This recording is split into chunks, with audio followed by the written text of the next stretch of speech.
Hello everyone, welcome back to the Daddy Cliff channel. Today let's look at an opportunity for you to do a master degree program and then transition into a PhD.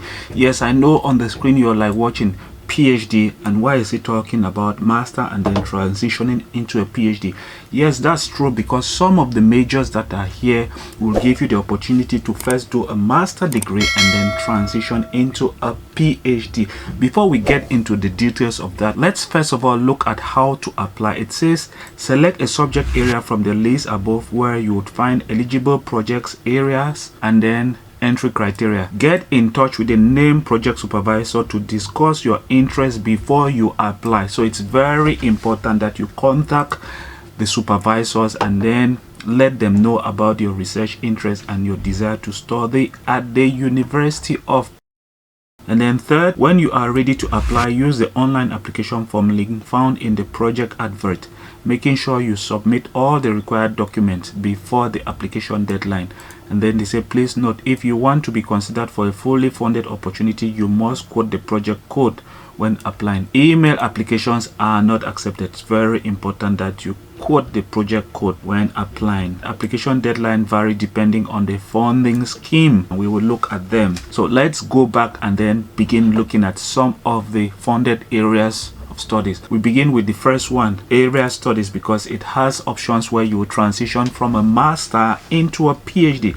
So if we click on the drop down arrow that was here, the plus sign, it will take us to this South Coast DTP bursaries, and then if you open that link, it will take you to this page, find your PhD with ESC arrow. If you look at this, it says subject to continued funding. The ESRC South Coast Doctoral Training Program is now accepting funding application for students wishing to commence their studies in 2024-2025 academic year. So this is for those who would want to study in 2024-2025, and they say the University of Plymouth is part of the South Coast Doctoral Training Partnership alongside the University of Southampton, Brighton, and then Chichester University. Those are the partner universities. All three universities are home to research centers with global reputation for their expertise and excellence, alongside a diversity of other specialisms. It's important that you read all of this information. For example, here it says explore our research areas. You should approach potential supervisors with your own research idea, or may develop a proposal to fit our areas of expertise in area studies, business and management, criminology, or psychology. Check the box below for more details and make contact with our supervisors and research coordinators. So it's very important that you contact potential supervisors and ask them to supervise you in case you get admitted. But first, it will be important for you to provide a research proposal when contacting them. So the first one, Area Study Center for European and International Studies, brings together world-leading research in area studies. There are more than 60 members and their research is organized into 9 clusters. So these are the 9 clusters in area studies, though we are seeing 6 here. So the first one is decolonization spaces, and you would find the contact person here is Dr. Bridget. If you want to do birth history, you have 2 contact people, Dr. Maria Cannon and Robert James. What you need to do is open their profile and try to read some information about their biography. It's very important that you try to understand these people.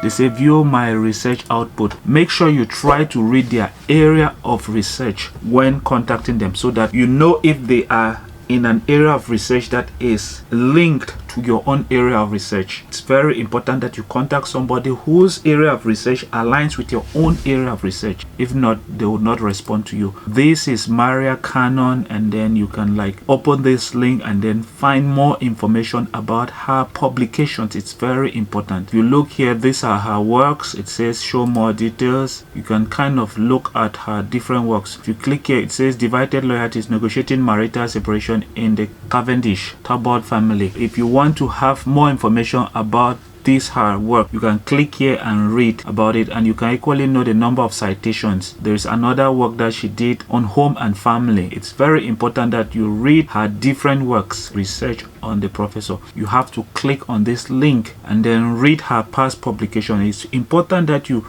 write somebody who is in an area of research that is in accordance with your own area, or it's linked to your own area of research. So you have to read their past works. I cannot overstress that. That being said, you have other areas like peace and conflict, but there is business and management. Business and management also has this number of research area: Agile Center for Equitable Sustainability. They have Center for Blue Governance, right down to Center for Operational Research and Logistics. You have to open them and then look at the different supervisors and contact them. You have their emails, but it's important that you open the links and read more before you contact them. I cannot overemphasize this. There is criminology. They equally have areas of research, so you have to open it and look at the contact points. That is the professors who will be supervising in the different research areas. On policing under criminology, there is the next one, psychology. It has 4 areas of research. This is University of Plymouth, and then it says accepting PhD students. If you look here, there is a link. If you click there,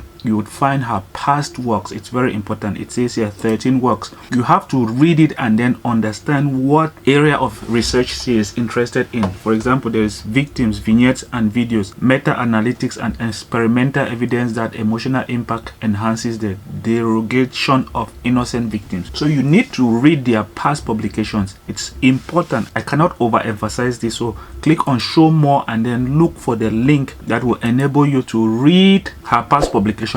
I cannot overemphasize the importance of reading their past publications. If not, you will not succeed in the scholarship application. That being said, let's go back and then look at the other areas of studies. Let's say you want to do film and media. If you click on open core film and media studies, there will be many different sectors in film and media. It will tell you the application deadline, which is up here. It's very important that you look at that information, and then how the funding is divided. It's very important that you take time and read all of this, but know that the fundings are fully funded. So you have School of Architecture, and then the research area, Architecture, Interiors and Urbanism. Contact person is Dr. Tarek Teba. In the School of Art, Design and Performance, you have contact person Dr. Allen, and then the School of Creative Technology, you have contact person Dr. Brett Stephens, and then the School of Films and Media Communication, you equally have Dr. Stephen Harper. You must make sure you read all of this information on how to apply. Here they want you to write a short research proposal of at least 1,500 to 2,500 words, providing the background to the proposed research and outline of the study to be undertaken and the gap in research it addresses. It's very important that you read in details the different pages when you open them and then try to understand. Applications are online, so go ahead and apply. For those who would want to do something else, you can actually go ahead and look at maybe education, and then they have 2 links here. So you,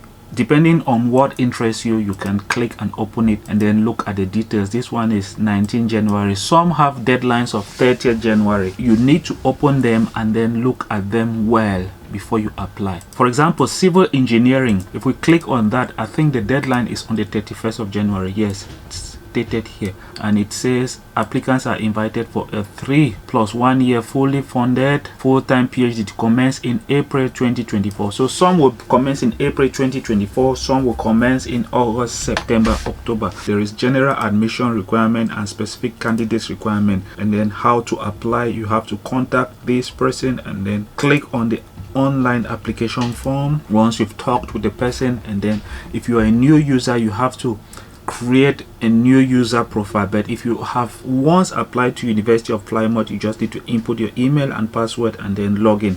So for new users, they would click on new users, and then they would have to select Mr. or Mrs. and then write their second forename, third forename, surname, and then date of birth, email, confirm their email password, confirm their password, and then create their profile from where they can begin their application. That being said, guys, take the opportunity to go through the different majors that are available depending on if you want to apply for a master's degree or a PhD, and then see if you have an opportunity and apply. It doesn't hurt to try.